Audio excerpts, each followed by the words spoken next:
Good morning. Good morning. How are you? I'm super. How are you? Good, thank you. Seems like the weekend was a busy, long one this weekend. Oh, see, I think it went too quick. I feel really like, where's it gone? It's My Monday hair. I again. don't know what's going on with my hair. Let me sort my hair out. It's very glamorous. It's the worst thing with being on these Zooms. You see yourself a lot, not Zooms. It's like, Yeah, well, it's the same on Zoom, isn't it? mm. To make sure you don't look at yourself, you have to look at the people that are talking. Yeah, that's what I keep trying to do, but I keep seeing how big my head is, especially compared to yours. We always have this, don't we? Mm-hmm. Need to make it It's small. just camera angle. So, what's going on? It feels like a quiet one, but it's never a quiet one. So I don't know why I feel this morning, do you mean? Because it definitely hasn't been a quiet one the last week, has it? It's been busy. I don't know. I think maybe just this morning. I think I feel a little bit calmer because I'm nearly finished on the Easter rota. Brilliant. All the activities are nearly booked. Finalising that today so that I can send it to Kim to get on social media and Liz to get bookable. Excellent. Powerful stuff. Yeah, loads. I think I'm just busy planning, so I'm not really looking at the world at the minute. Morning, Helen. So, and obviously, I think we should talk about obviously what's going on in Ukraine. Yeah. Just a little quick to say, obviously, our thoughts are with everyone. Absolutely. And, I'm sure that there's people in our community that are worried and anxious, and if they want to talk to us, obviously they can. It's a big world issue, and it is scary, isn't it? Yeah, definitely. Yeah. Morning, William. And obviously knowing lots of our young people do sort of suffer with anxiety and exactly. But like Helen said, we're here. If you want to talk, let us know. We can even sort of look at doing a drop-in Zoom with people as well. If people want to just sort of have a natter about it. And I'll be in the cafe tomorrow. I've got a meeting with one of our trustees. Exciting. I'm there tomorrow too. Oh, cool, brilliant. Oh, okay. So we're gonna. So am I, said Jonah. Jonah's gonna be there tomorrow too. Awesome. Meeting Sam in the cafe tomorrow. We like that. We can get him to work, or both of them to work. Yeah, get you some jobs. He's saying no. He's got a lot of schoolwork to do. Good. We'll get him doing that, and then he can help me. He's saying no, so he doesn't want to help me plan the over 14 stay residential at the at Wood Lodge. There, you don't want to help me plan the over 14 stay at Wood Lodge. The one night residential. I'll do it. No, honestly, if you don't want to, Jonah, it's fine. If you can get anyone else to do it. Oh, I will. Don't worry. I'll take them on it. That means that you don't get pride of place when you get to go. Do you know what it is? The Wood Lodge residential. What is that? It's an amazing experience. So far. No, I said that. No. When your mum says something's going to be amazing, you know it's like. My kids are like that with food. When I go, oh, you have something that's really nice. The reason's always like, whenever you say that, you know it's not going to be really nice. You're trying to me. I'm going to like it. Basically, the Wood Lodge was where our over 18 so far have been once, but they're doing it once a month, and it's a residential setting. With 2 bedrooms and a shared kitchen, and you get to learn how to do cooking. Or in fact, actually, one of his works set for today is to make spaghetti bolognese. No, it's not. Food tech. It's to answer the questions about spaghetti bolognese. Okay, so instead of answering the questions, it's going to make spaghetti bolognese. Yeah. So Ellen's just said that 18 plus Wood Lodge was brilliant. So you go shopping, choose what you're going to make dinner for everybody, have lots of social interactions. I would probably poison everyone by accident. Not under our watchful eye. We are. He's learned how to cook from the best. We are chefs underneath first frozen pizza. I love that. Good. Right. Who else have we got? Morning, HB. Oh, HB, did you see that lovely picture of you that Miss Kim put on social media? It was so beautiful. It was absolutely lovely. Oh, William's going to help us, apparently. Oh, Ellen's going to be in the cafe. We're all going to be in the cafe. I love that. Yeah, tomorrow's fundraising group, isn't it? Well, good. I'm glad you loved it, HB. Actually, I need to catch up with you, HB, because a very, very close friend of mine that I met at the weekend is working at, or has been working for some time, at the V&A, which I know is somewhere that you've worked for some time as well as a volunteer. And he's an arts educator, so he delivers workshops with all the different, based on all the different exhibits and exhibitions and stuff. Lovely Marcus. Oh, he looks so well in your pictures. Another difficult health year, but he's fought on through. Yeah, so you're planning the fashion show. Actually, he'd be really good at helping with that. Yes, HB, I did show him your photo actually to see if he recognised you. You might know him. It's quite a flamboyant character. Oh, William's going to the cafe today. Lovely. Beautiful. We changed up our order the other day, didn't we, Helen? Me and Ellen had this exchange on social media, on Facebook the other day.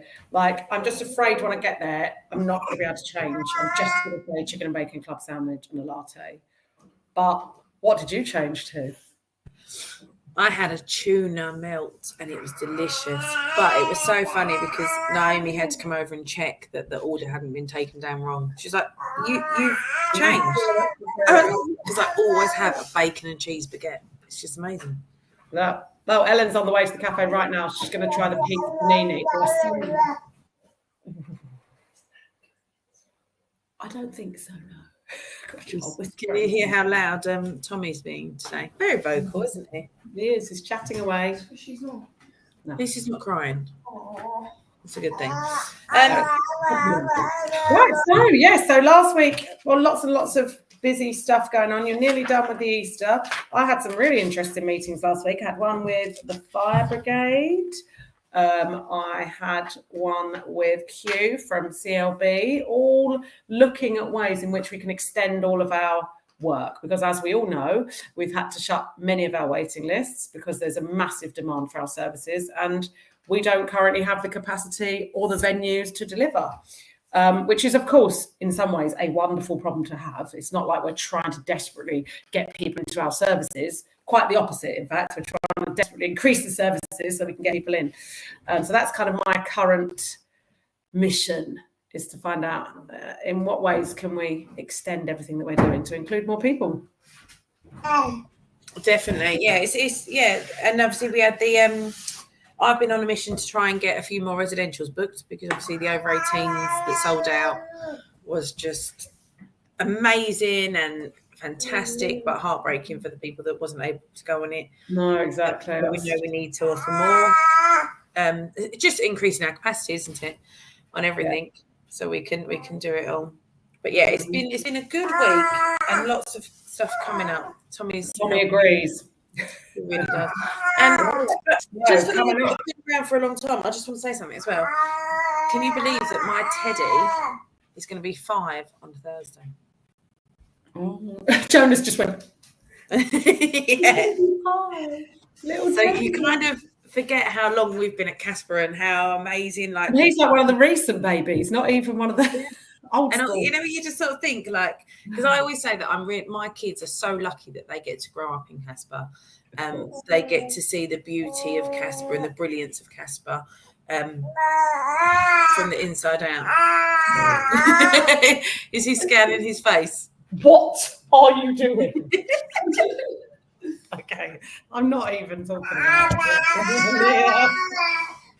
At least it's only his face. That's all I can say. Definitely. I'm sure we'll see worse later on. No, you're absolutely right. They asked that. There you go, HB. Oh my goodness, Teddy was a baby. Yeah. In fact, you were here probably way before Teddy arrived. Yeah. Our kids are really lucky in that sense, aren't they? Sometimes they feel unlucky because they feel like Casper's our favourite child. They get dragged around. When they're a bit younger, they just get dragged everywhere. I think Reese came to Casper for about 10 years solid on a Friday night. And now he's back working. Yeah. So it can't have been that bad. That's what I think. Jonah's there every Friday night. So they just weave themselves back in somehow into the Casper community. But it definitely teaches us all what true inclusion looks like, don't you think? Which other organisations, I was going to say really more educational establishments, don't necessarily have that same vibe, and I think we don't appreciate, because it's comes so natural to CASPA, that you've got people of all neurotypes all together supporting each other. And it doesn't matter if, what your neurotype is, whether you're autistic, whether you're neurodivergent, whether you have ADHD, whatever it might be, everyone's accepted. And it feels like in other places, it's like, well, there's this type, which is the normal type, and then we kind of do something around the outsides for the others. But it doesn't work. It just doesn't work for anybody. No, we've been talking about exclusion, haven't we, recently, and how sort of the school system is to exclude behaviour that they don't understand or they find challenging. And actually, with like saying how that just teaches them nothing, they just don't have to be at school. Oh, okay. Yeah. I mean, I often do challenge schools. Can you just stop making that face in front of me? Sit down and do some work. So I do often say to schools, when I'm told of an exclusion, like a proper exclusion of a day, 2 days, 5 days, for example, I say to them, okay, I accept that this is your behaviour policy. The parent or myself, whoever, has chosen to keep the child in the school. We accept it. I've read the policy. I see what your policy is. I just don't understand what the school expect to happen inside of a child or a young person in the 5 days that they're just excluded. Like, are they supposed to change magically and then come back and behave in a different way? Like, what is the school's thinking behind exclusion? We at CASPA feel if you want to help a child, if you want to support a child, if you want to help them modify their own behaviour through dealing with their emotions, we need them with us. Why would we exclude them at that point? But the schools just don't seem to understand. You send a child off for 5 days, probably they'll love it, because mostly for neurodivergent kids, school is pretty hellish anyway. So they'll love not being there, not having to be in trouble all the time. And then they're just expected to come back magically changed. Doesn't work. And as well, like the kids haven't had enough time off school with COVID and things, that actually come to school with, the anxiety and the pressure of getting the kids back to school. So then go, instead of going, let's work, let's really see if we can work with you and get to the root of this. And it's highly likely that the children that are most likely to be excluded, I'm not saying necessarily academically capable, because most of them will be, but will be the ones who will struggle in some other way at school. So why are we then taking away 5 days or whatever of education as well? Because, they get sent home work, but who's supposed to be doing it with them? What teacher is supposed to be working with them? Your mum, your dad? They're both working, potentially.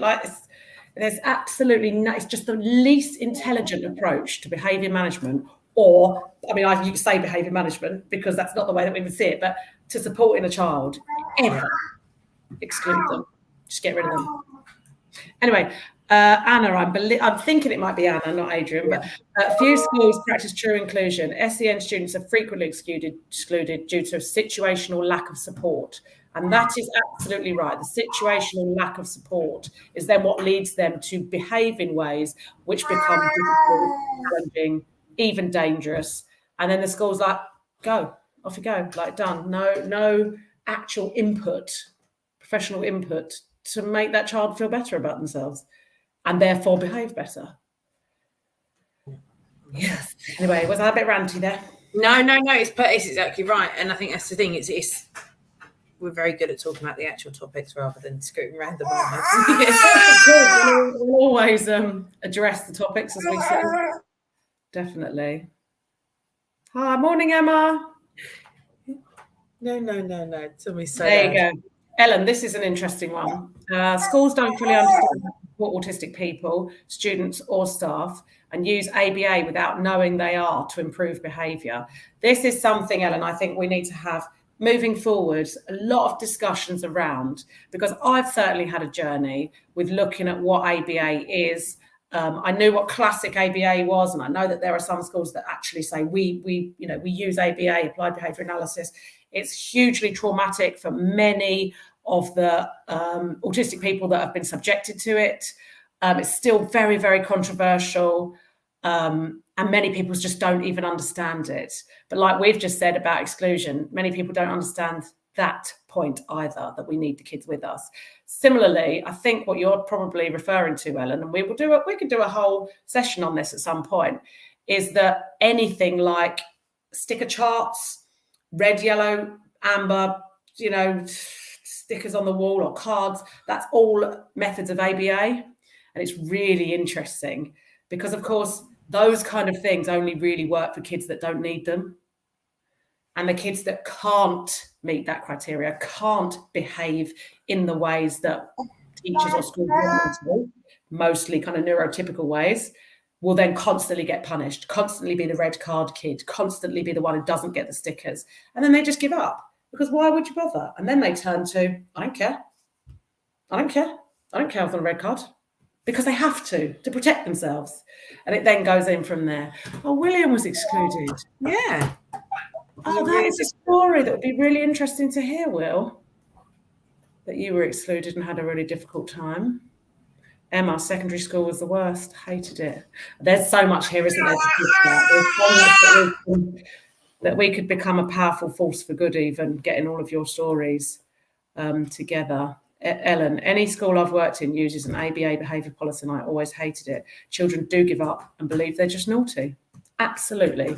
And what I find so frustrating is school after school, teacher after teacher, head teacher after head teacher, I meet still don't understand it.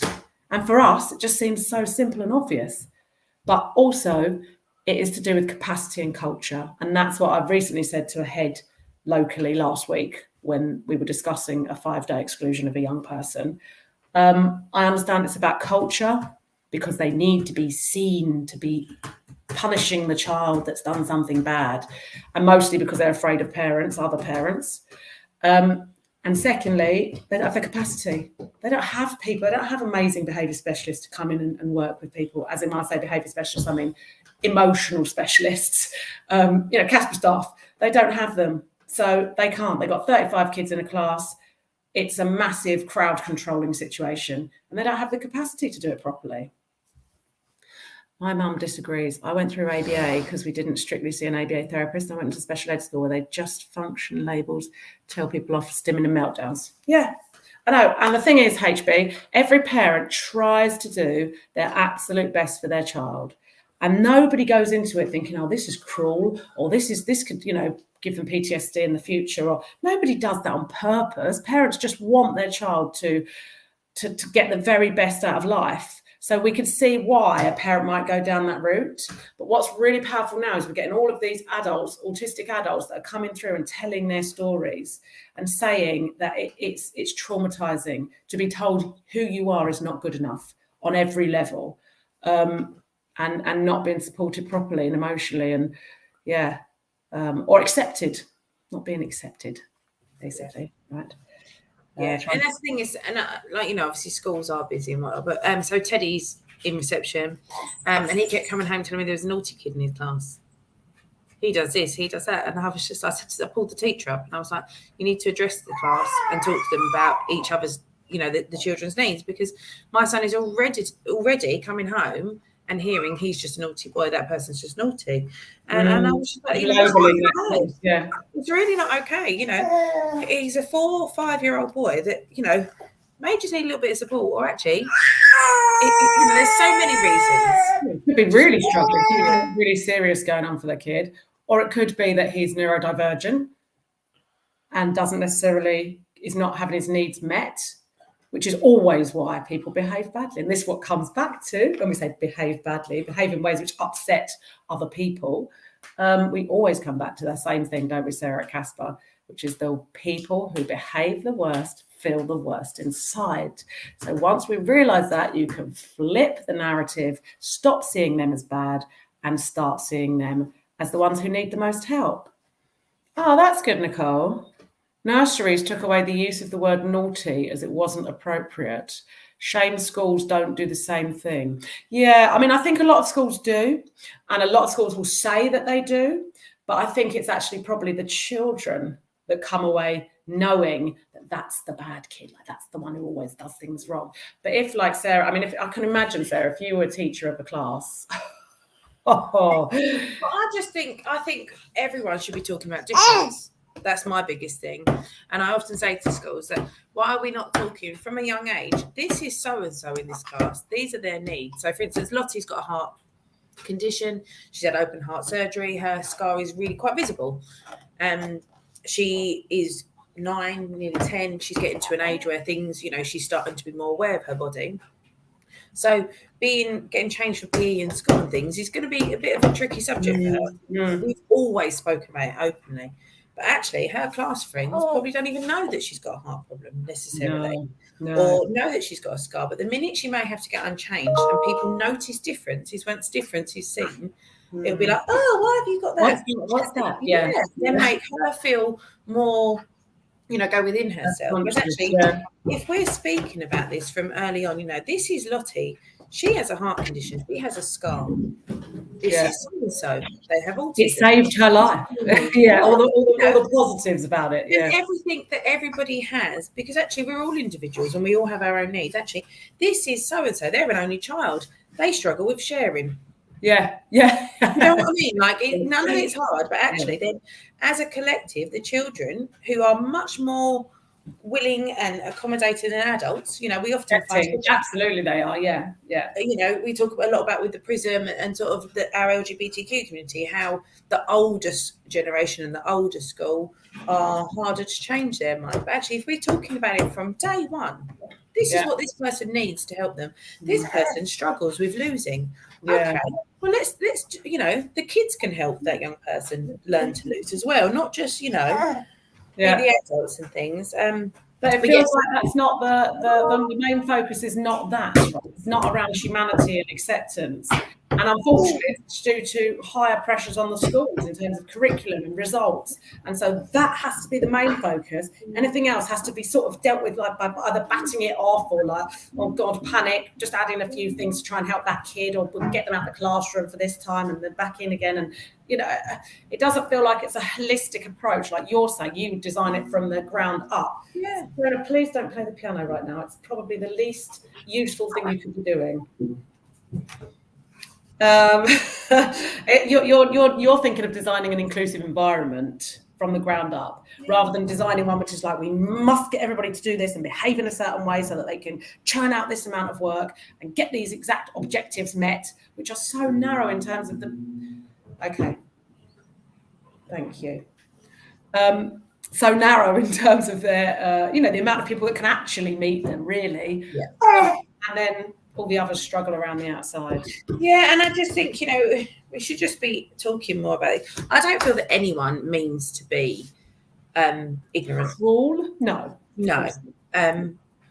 But it takes an army to educate people a lot of the time. Yeah. And to start it young, so my children have got they've got a speech and language unit in their school. Fantastic. My children get to go into the speech and language unit and work with the children and support each other. And I love that personally. Yeah. It's absolutely fantastic. Peer-to-peer support kind of thing. But they still don't know about them. So they're still that's just that kid that couldn't talk at school. I remember when I was at school, I didn't really know about autism. They were just the quiet kids or the geeky kids or, the neeks or whatever the new words are. Or whatever, or the slightly... We're teaching these young, from younger than 4, this is autism, this is Down syndrome, this is that. Yeah. That awkwardness and that ignorance of people not wanting to talk about it because they're scared they're going to say the wrong thing. Yeah. So they just, brush it under the carpet. That will start going because as generations we get older, they know from an early age, and they will come home and educate people. Well, actually, it's this because which kid doesn't like to be right? Yeah, exactly. Yes, of course, and to know lots about everything.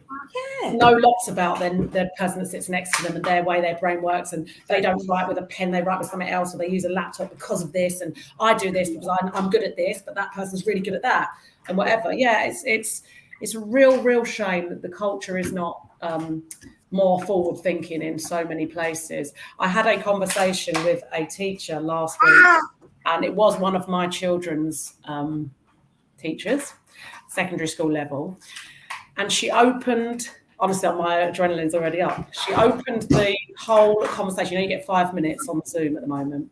She opened up with a face like thunder, and she said the name of the child. I'll call him Jellybean. Jellybean is really frustrating. And I was like, wow, okay. And I then just nodded and was like, okay. But she just kept going and going. She was like, sometimes he doesn't even write more than the title. And then she turns around, I've tried everything. I've tried sending him out the class. I've tried sending him to another class. I've tried giving him detentions. I've tried on-calling him, which means sending him away for the whole day, like internal exclusion.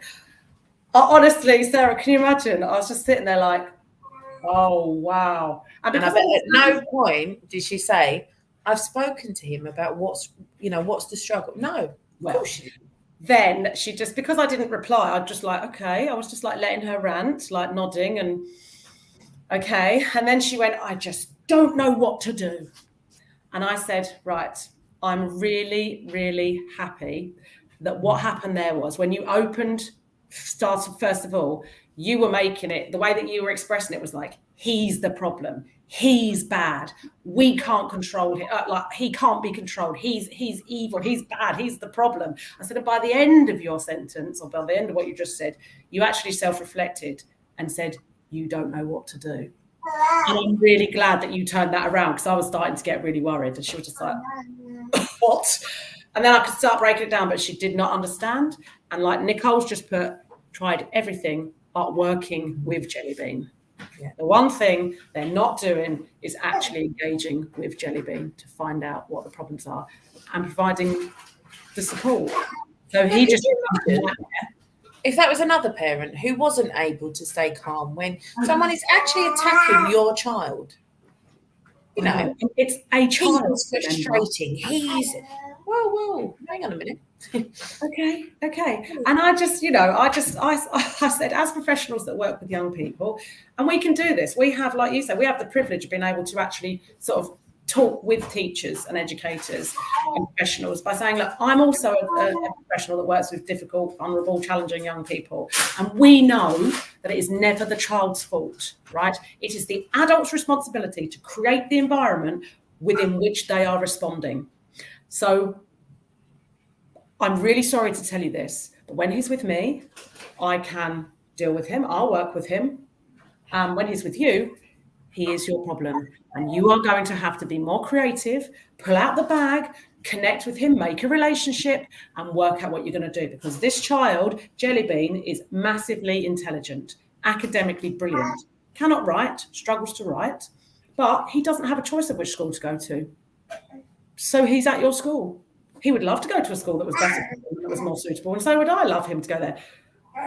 But there's no choice. He's mainstream in his ability, so he's with you. Deal with it. It's like... Yeah. And I think we always sort of come back from when we go to schools and we come back and it always makes us question our practice again and look at, because we think, how comes we do this and no one else seems to, or there may be like a few teachers in the schools and things. Yeah, there's a few championing, isn't there? Yeah, like the Glebe, fantastic, absolutely fantastic.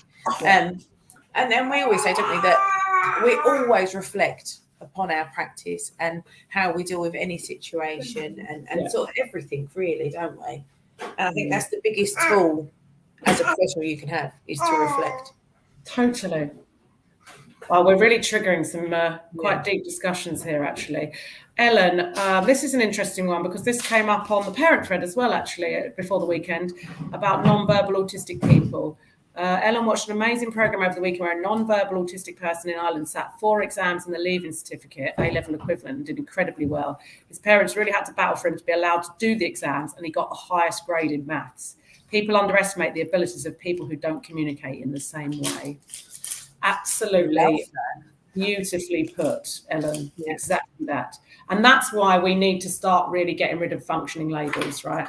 Because we assume, or in the times gone by, we call people who are non-verbal in a mainstream manner low functioning or lower functioning. And it's just absolutely ridiculous. Functioning labels just need to go, right? I think we all agree. They don't at all reflect the truth of people's whole being. Morning, Rishna. Oh, Rishna, you looked absolutely stunning at your sister's wedding over the weekend. Absolutely glorious. I hope you had an amazing time. HB. I remember being shouted at by my abusive teacher in front of my mum. She was just letting her shout just to be polite. Oh, yeah, it's sad because, like Sarah just said, we have the ability as professionals doing our job to be able to challenge teachers or professionals in a really kind of, well, for us, it's an obvious way, right? So if a teacher's raging about my child, I'm more able to kind of reflect on it because it's my practice. But other parents actually feel hopeless or like they're being attacked and their child is being attacked. And that's a really troubling kind of feeling, really horrible, horrible situation. Yeah, okay, we're getting quite deep into this ableist, the subject around ableism as well, which is really interesting. Ellen, the person has been offered a book deal for his poetry as well. I had to Google it. Right, brilliant. Let's see if we can get him on. See if we can connect with this guy. Yes, thank you, Jellybean. Brilliant. Okay. So, Sarah, shall we move on to what's happening this week? Oh, no, bad time. Your face. No, bad time. Okay, we won't move on to what's happening this week yet. But there is something that I do want to just promote, and that is the Iheart Program. Now, as we all know, for many years now, people have been talking about, or the papers have featured, and the news has covered this kind of pandemic or epidemic of mental health difficulties in young people. And actually, everything we've talked about today relates, right? Because the majority of young people who find themselves in the prison system or in the mental health system are young people who struggle in school, who have been repeatedly excluded, and, you know, it all comes hand in hand. So we, during lockdown, found something incredible called Iheart, and I know we have spoken about it a number of times, but it feels like we haven't necessarily been able to properly communicate how powerful the Iheart approach is for young people, but also we're able to deliver it to our younger adults, 18 plus. And it is a set of principles which you get to explore about how your brain works, how the human brain works. And it helps you to reduce your anxieties and find some clarity over why you feel certain ways at certain times. Iheart stands for Innate Health, Education and Resilience Training. Oh, yes, I remembered. And what it does is it kind of reveals to you your innate resilience. I think most of you will probably know that you're already innately resilient because you're here. You're amazing. HB, I'd love to do Iheart. Saw the sessions were aimed at 13 to 18-year-olds. Hold on in there, HB, because depending on what happens with numbers, we may extend the age range. Sarah, is that the case? Yeah, I think you'd love it, HB. I think you would absolutely love it. It's really kind of like intense exploration of mental well-being, and it really does focus on well-being, and that's what I know Sarah loves about it. We don't focus on mental ill health, we focus on mental health, well health. Yeah, and it is really, really good fun as well, because there's some really funny kind of activities and things that help you explore things around bullying, things around labeling, like we just said, like we label ourselves as being certain things throughout life, which is never good for us. Lots of different explorations around social media and how that helps us form what we believe about ourselves, and ultimately helps us reveal our innate resilience. And it's brilliant. And for somebody who myself, I suffered with major anxiety throughout my late teens and early 20s, and then after the birth of each of my children, like absolutely debilitating anxiety, panic attacks. I wish I'd had this years and years and years ago. I did work it out for myself, if you know what I mean. I did work out ways to cope and reduce my own anxiety, but Iheart just gives it to you in such a lovely package, doesn't it, Sarah? Oh yeah, it's just amazing. It really is. And we've got a parent workshop, haven't we? A parent session, yeah, which is come and see what it is. Yeah. On the 15th of March. Yeah. On Zoom. Yeah. 7:30. Yeah.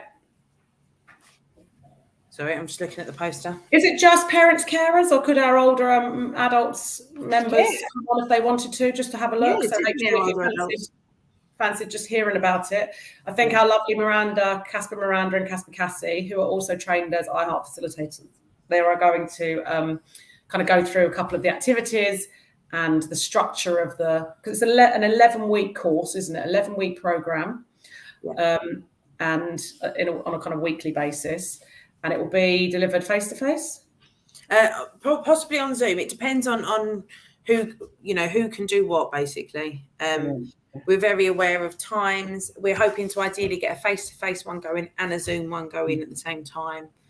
I think we're going to deliver we're going to sort of show some videos and things, and some really good stuff is coming in the pipeline, because we always talk about it, Helen, don't we? And it is such a good, it's not even a course, it's a life-changing, it's a set of principles, really, isn't it? Yeah. That you can then live, you can just have them embedded in your life. And we often say to each other, don't we, we've just got to heart myself up over this. So, for example, that whole thing about how we attach our well-being to somebody else or something else. So I might attach my well-being to my car, or having a house, or having certain clothes or handbag, or just my children. We talk about this. And for parents, that's one thing, or relationships, especially as you're growing older. Some of the older sort of teenage young people that we work with, your own well-being is reliant on what other people are saying to you, what love and respect they're giving you, and that kind of thing. So it kind of helps you to understand that once you unchain that relationship, you can be okay no matter what's happening. And your whole life is not buffered from one side to the other, or your mental health, just because that person doesn't like you anymore, or that person said something cruel to you, or whatever it might be. And actually, it helps you just to be a more centered, like kind of contained, boundaried person in a way. So what did you learn, Sarah, that you had an attachment to in terms of your well-being when we did the course? So many things. So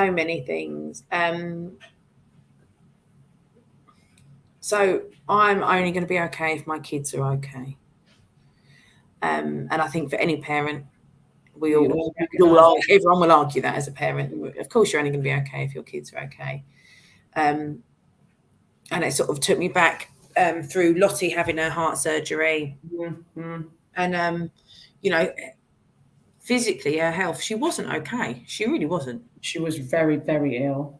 But she was okay. And I was okay. No, and it's a hard one to explain. For me, it feels like almost like you were going to go through all those motions anyway, right? You were going to go to the hospital, stay at the hospital, wait for the doctor to tell you a piece of news, spend as much time as you could with her, possibly plan what's going to happen next, both horrific and positive. Yeah. You were going to do all those things anyway. And you could either do them in an absolute state of anxiety, or you could do them in a state of more wisdom and release from that. Yeah. And that's the difference, isn't it? Because you're still going to do it. Like you say, you were okay. You still did it. You still went up to the hospital every day. You still did everything you needed to do. But you can either choose to do it in a state of, oh my God, this is horrendous, and what am I going to do about that? Or you could choose to do it in a state of. And also that when you're not okay, and when you are in that state, that's when it sort of everything else spirals. Yeah. Or, then I'm not going to be okay because what if I can't pay, this, and I can't do this, and I can't, with the other children, so I couldn't do this, I couldn't do that. It was a really awkward. Yeah. Sorry, we've both been thrown, haven't we? We just both started looking at the chat, I think. That is absolutely what I love about it. I think when I was deep in anxiety, deep in panic, over the years, I would still be doing everything. And when you look back, you think, oh my God, I went to work, I brought up my kids, I did all that stuff. But inside, it was like hell, like a living hell of deep, deep anxiety. And like you say, just spiraling. Once you start hearing the what ifs in your head, then But I still did it. I still did survive. And actually, wouldn't it have been nicer if I had realised that it was just my brain, it was just my own thoughts, it was just me that was creating that hell that I was living in. There's one word I really hate in this world, and especially when schools say it, like it's like my bugbear. And Iheart taught me why I hate it so much. Because it was all about when you go, the kids are coping. No kid, no adult, no human should cope. They should not have to cope. They should be thriving. Why are we not aiming for thriving? Why is it's okay because they're coping? No. Anyway. And with Iheart, it made me sort of realise that actually we thrive because we choose to thrive. And the sort of big thing, labels, I love the label session. That's it is a good one because it just breaks you down to like, oh, I'm so stupid. Why did I not think of this? Yeah, and it's not like what labels as in medical labels. It's like, so if I said to you, describe yourself in 3 words, you might say shy, kind. And I had bad at maths. I put bad at maths. Yes, let's say kind, shy, bad at maths. So are you always kind? No. Are you always shy? No. And it's, are you always bad at maths, or sometimes you're okay? Yeah, of course I'm okay, but I'm carrying it because it's like I was in set 3 at school and my friends were in set 1, but I'm really able to run a charity and I know about the charity finances. So actually, that's not true. It's like it's just we will hide behind those labels. Well, we sort of find like, oh no, like everyone will know I'm not the best at public speaking. I always you just labelled yourself. Yeah, I do. I pass the buck to Helen every time, and I will go, oh no, I'm not intelligent enough. I and loads. I haven't got the right words to say. No one's labelled yourself about 17 times in one sentence. And also, I've also spiraled. Yeah. So I'm really at the bottom of the pile. Like everyone's better than me. Your confidence. Actually, that's not the case. I just need to practice and find my confidence with public speaking. At the ball, the last ball, I had to do all the announcing because the DJ didn't want to. And you were brilliant. I definitely wouldn't say brilliant, but I say I realised I was holding myself back fully by the label of I'm not good at it. Look at this. This is William showing you the love this morning. Sarah, William, I love happy. I know what he means is that she's amazing at her job and is a beautiful mum. How about that? That's beautiful. But it is and even for me, the mum word is a real label you hide behind. Mm-hmm. It's okay to have my hair like this. It's okay to have food on my shoulder because I'm a mum. Yeah, but then it also works against you as well because you're like, completely. I'm a mum. I'm also working and I should be being a mum, not being a worker. It's like, it's all of that. All labels are damaging, good or bad.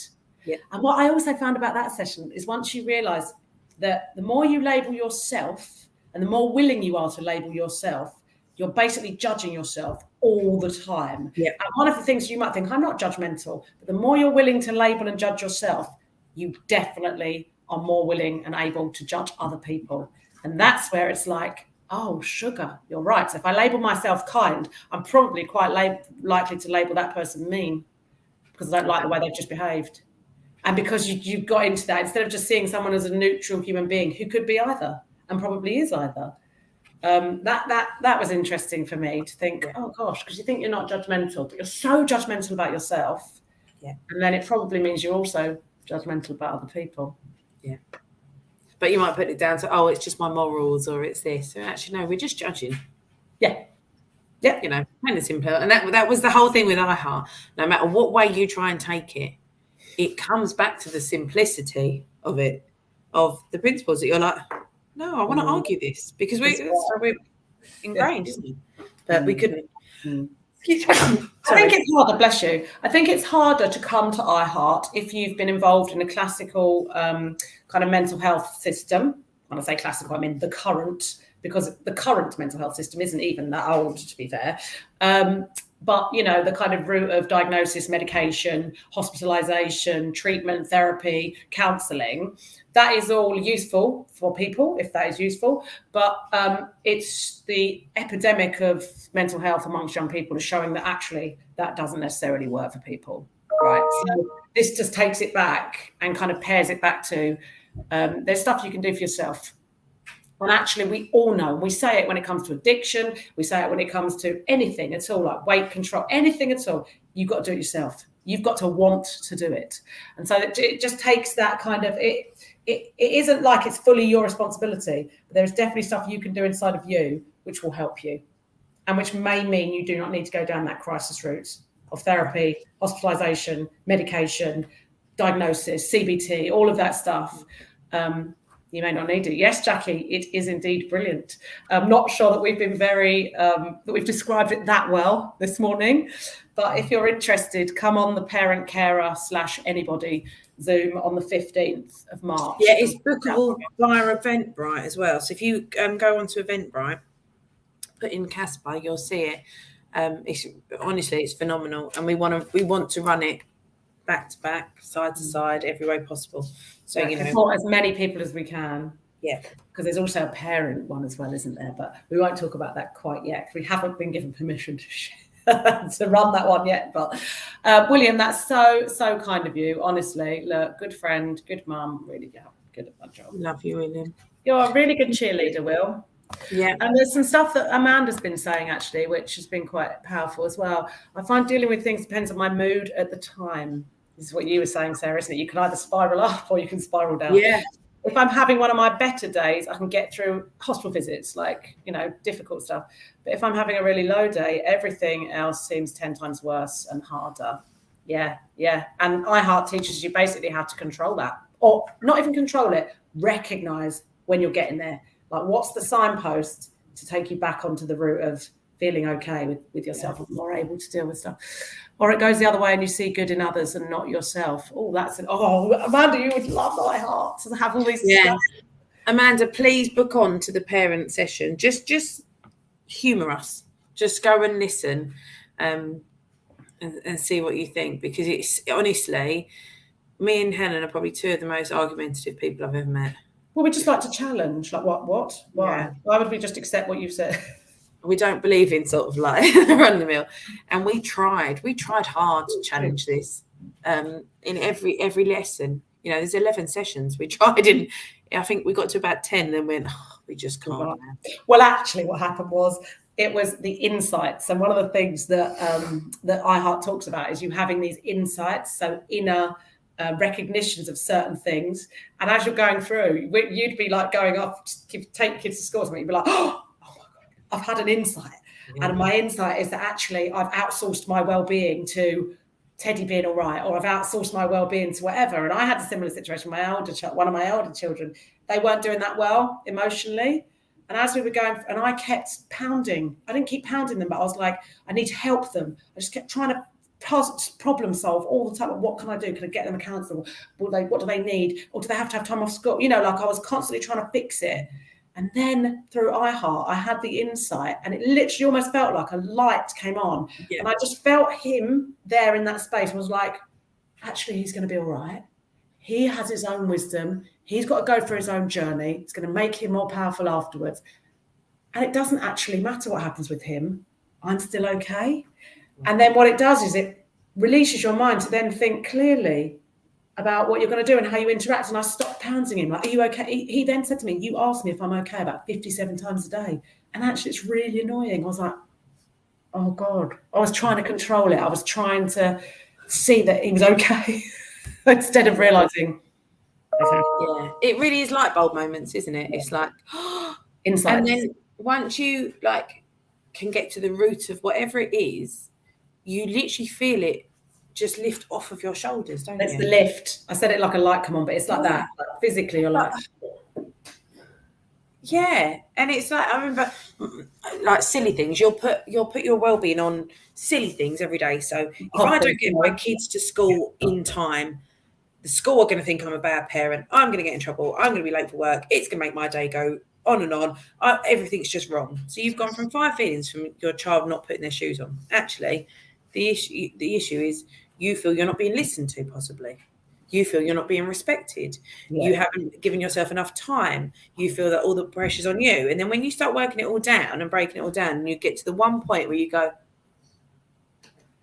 I'm I feel like this because I'm trying to do this, or and lots of it's around our children. We got to a lot, didn't it? Like if they don't eat their dinner, or when you're trying to get your kids to put their shoes on to go to school, and you said it 54 times, put your shoes on, and actually you're getting more and more stressed. Yeah, and you're to the point where you're literally like, you feel like you're so angry inside. And Iheart doesn't make you stop feeling that, does it? It doesn't. No. It's not like Iheart isn't a thing that you're going to live this Zen life for the rest of your life. No, not at all. You still feel angry. You still feel hurt. You still feel sad. But you can come out of those feelings a lot quicker. And the other thing as well, which is really interesting, that you said something, and also Cassie said something similar, and I think we've all experienced it since doing Iheart, is the relationship you have with other people, particularly your partners, and things that they can do to make you think that they make you feel bad, like when they're not respecting you, or when they're ignoring you, or when they're stressed and they shouted at you about the keys being on the side, or whatever, and that stuff can really ruin your day and ruin your life and ruin your experience. And then you start hating them, and you start thinking, why the hell am I still with you? You're so annoying, or whatever. But actually with Iheart, once you realize that everybody lives in a separate reality, right, and their reality is their reality and yours is yours, and you can just start separating. You're not separating from them. In fact, it intensifies your relationship, because you don't react in the same way. You think, do you know what? He's really stressed, or she's really stressed because he's had a difficult day at work, or she can't find her keys and she's going through what you just talked about, being labelled messy or annoying or late or whatever, or not organised, and they're carrying their own stuff. I don't want to swear. And that's what's bringing them to behave like that towards you. Yeah. That doesn't mean that has to make you feel a certain way. No. You can control how you feel about it and how you respond to it. Yeah. And it's that whole separate realities thing. And it makes you, I think as well, it makes you realise how you hear things so differently. So, like me, someone could come on now and say, I love you, to me and Helen. Now, Helen could hear it one way, and I could hear it, well, they're only saying that because they want me to do this. Yeah, and I'd be thinking, oh, they love me. Yeah. Whereas Helen's on track and feeling great. I'm off track, but not because someone said I love you, just because I'm thinking, well, they only want something. Yeah. And it just goes to show how, 3 words can be heard so differently, but it's said the same way. Yeah, and actually that's just a really good practical insight. I was involved in an incident where somebody was killed about when I was younger, and there were 300 witnesses. And I remember the police officer, well, only 10 of us ended up actually going full through to the Old Bailey and actually being witnesses. But I remember a police officer saying to me then, we have 300 statements from 300 witnesses and not one is the same. Because everybody's living their separate reality. And actually what you see is not what other people see. And it just helps you to be able to cope. Cope, you don't like the word cope. It helps you to be able to process situations in a more wise and calm way, rather than it getting all kind of messing you up in your head. Yeah. It wasn't very intellectual language, but yeah. But Amanda's just put, I do that. I feel if I don't iron the school uniform each night, it reflects me as a bad mum. Mm-hmm. Has anyone ever said you're a bad mum? It's sort of like, who's going to tell you you're a bad mum? Who's even going to notice? Exactly. But because we've gone down the spiral so far, we're putting the well-being on. They have to be, their shirt has to be ironed. You're judging yourself completely. Everyone else. And do you know what, Amanda? That's so funny you said that, because this morning, my daughter, normally, I was away for the weekend, so the uniform got done yesterday, blah, blah, blah. Anyway, I went down to get her uniform, but the Hayes School have got these, really narrow pleats you have to iron, and it takes ages. We were running a bit late. I just said to her, I'm so sorry, I've done the shirt, but your skirt is not ironed. And I sort of went to take it out again, thinking I better do it because it doesn't look bad. She went, I don't care, don't worry about it, give me the skirt. I was like, and do you know what? She's going to get 9s in her GCSE, that girl. She's going to get 7s, 8s and 9s. Her skirt is the last thing that I should be worrying about in terms of being a good parent. And also on that, you're never going to know if people think you're a good parent or not. That's one thing that you say a lot, actually. Yeah. You're never going to know. Yeah. So you're just making something up in your head that's a waste of your own thoughts and time. And you make a whole busy story for no reason. Because what, you're going to go to every single teacher and every single child in that school and say, do you think I'm a good mum? And what are they going to say to you? I haven't even thought about you, to be honest. I was going to say, most of them will be like, I don't care. So, like, we made our whole importance on other people thinking that we're good or bad parents, when actually we know we're good parents. We know we're good parents, showing our kids are happy, healthy, and Amanda, look at your kids. Yeah, they are incredible, and you know it. And that is due in large right. part to you. We've waffled on loads. Right, I'm going to have to do a quick rundown, and then I've got a meeting. Right. How long do you reckon you're going to take? I've got to look. I don't even know what's on this week. What date are we even on? 7th? 8th? Well, you've only got 4 minutes because then we finish. And you've got another meeting at 11. 2 minutes. You reckon 2 minutes? Okay, ready? 2 minutes, 10 seconds. I've got too quick again. Do you know what? Your mum has got an amazing job in the NHS, and you're right. The NHS are absolutely incredible. Anyway, right, let's go, Sarah. You ready? Right, ready, set, go. Today we have the gym group at the pavilion. Loads of them doing amazing work, the 18 plus group. Then we have the 16 to 21 club at the college, 5:15 to 7 p.m. Then 22 plus Monday club, 7:15 to 9 p.m. at Bromley College. Tomorrow we have our top sessions back to back from 10 until 12, then 12:30 till 2:30. Still a few spaces there. So if you want to get in, please get in quickly. And then also get in touch with us if you want to start from September. Once your child, we'll have lots of children leaving to go to school. Yeah, there'll be much more space in September. Volunteer group. We have fundraising group tomorrow at the cafe. They're doing their fashion show, their upcycle fashion show. It's going to be a great time. We also have on Tuesday the 8th, we have our Meltdowns and Shutdowns training session in the evening. That sounds interesting. Book via Eventbrite. It's brilliant. I can't wait for that session. But that's a professional trainer, isn't it? Running about Meltdowns and Shutdowns. Yeah, the same trainer. As a trainer, she's fantastic. She's also a mum to children on the spectrum. She's worked in schools. She's her husband is on the spectrum. So it's from every angle, which is why we love her so much as a trainer. Then we have Prism, which is our LGBT plus group on a Tuesday. Absolutely gorgeous group at the cafe, 6 till 8 p.m. On Wednesday, drop in with Gabby. It just says in on my rotor now. Drop in with Gabby 9:30 to 11 at the cafe. Go and join her for a cup of tea and a great chat. Always welcome. Everyone's welcome. Then on Wednesday, we have the volunteer group. These guys have actually gone out to their volunteering sessions now. We've got people at Fish and Chip Shop in Petswood. We've got people Pavilion, we've got people working at CASPA, we've got people working at the cafe, we've got admin support, with everything. So absolutely fantastic. Can't wait. We'll have to get a group of them on to come and talk about it. Yes, next week, yes. Then we have parent support Zoom.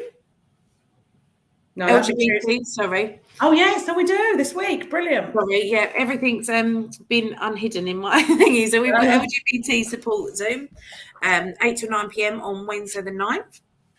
We then have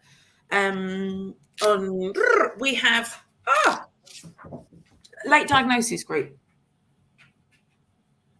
Thursday, yeah. Juniors on Thursday at the link, 5 to 8 year olds. Inters 9 to 12 year olds on the Friday, 4:30 to 6:30 at the link. Seniors, and then we have drama, which is 10 to 11:30 now. We've also got the SRE Part 3 workshop. Oh, sex and relationships education. Nice. Yeah, with the 16 plus, absolutely fantastic session at 1 till 3 p.m. At the cafe. We've got football 12 till 1 p.m. Then we've got murder mystery, the Cluedo murder mystery social evening. Oh, that sounds brilliant. 12th for the 18 plus, and then on the Sunday we have a lovely family fun walk at Scabry Woods. Please book onto everything. The end. Oh, okay. 3 minutes 14. But do you know what? I interrupted, and I try not to usually, and then we had a little chat about something, so I'll let you off. I will for lots. But no, that's right. Good. We've hit 11 o'clock, and I know that you've got another very important meeting to go to. No, it's literally here. Oh, Mega Time Gamer. I've heard about the Cluedo. Sounds cool. Yes, it does. Sign up for it if you can. It's going to be amazing. Right. Have a awesome week. You know where we are. We're always at contact us at caspabromley.org.uk. Thank you all so much for joining us. Yeah, thank you so much. We'll see you next week. Sarah's typing. Right. I am. Can you tell? Yes, I can. Right. Love you. See you soon. See you later. Bye. Bye.